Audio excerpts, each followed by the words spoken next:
Hi friends, నేను శ్రీప్రియ. నా channel mindful stories by Sri లోకి స్వాగతం. మీకు నా వీడియోలు నచ్చితే లైక్ చేయడం, షేర్ చేయడం మరియు సబ్స్క్రైబ్ చేయడం మర్చిపోవద్దు. మన పూర్వీకుల నుండి భూమిని మనం వారసత్వంగా పొందలేదు, మన పిల్లల నుంచి అప్పుగా తీసుకున్నాం అంటారు. మనము ఒక చెట్టు నాటినప్పుడు లేదా భూమిని సంరక్షించినప్పుడు అది మన కోసం మాత్రమే కాదు, భవిష్యత్ తరాల కోసం మిగిల్చే ఓ బహుమతి. ఈరోజు మనం చేసే చిన్న పనులు రేపటికి గొప్ప బహుమతులుగా మారతాయి. ఎప్పుడైనా స్వార్థం లేకుండా ఇచ్చినదానిలో సంతృప్తి ఉంటుంది, ఎందుకంటే అది ప్రపంచానికి ఉపయోగపడుతుంది.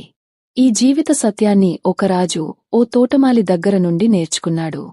ఇప్పుడు ఆ కథను మీకు చెబుతాను. ఒకరోజు ఉదయం రాజు ఓ ఊరి తోటలో నడుస్తూ ఓ వృద్ధ తోటమాలిని చూశాడు. అతను ఓ ఆకుపచ్చ వాల్నట్ మొక్కను నాటుతున్నాడు. రాజు: నమస్తే మాస్టారు, మీరెందుకు ఈ వాల్నట్ మొక్కను నాటుతున్నారు? దీనిని పండ్లించడానికి 20 సంవత్సరాలు పడుతుంది. మీరు అప్పటికి ఉండకపోవచ్చు కదా. తోటమాలి: రాజుగారు, నేడు నేను తింటున్న పండ్లు మా నాన్న తాతలు నాటినవి.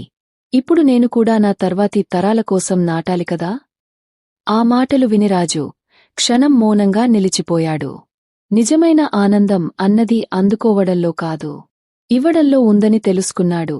అది స్వార్థం లేకుండా ఇవ్వడంలో. రాజు ఆనందపడి తోటమాలికి బంగారు నాణాలు బహుమతిగా ఇచ్చాడు.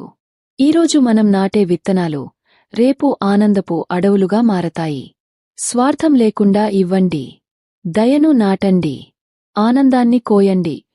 మీకు ఈ కథ నచ్చితే లైక్ చేయండి, షేర్ చేయండి. ఇంకా ఇలాంటి అద్భుతమైన కథల కోసం సబ్స్క్రైబ్ చేయడం మర్చిపోవద్దు.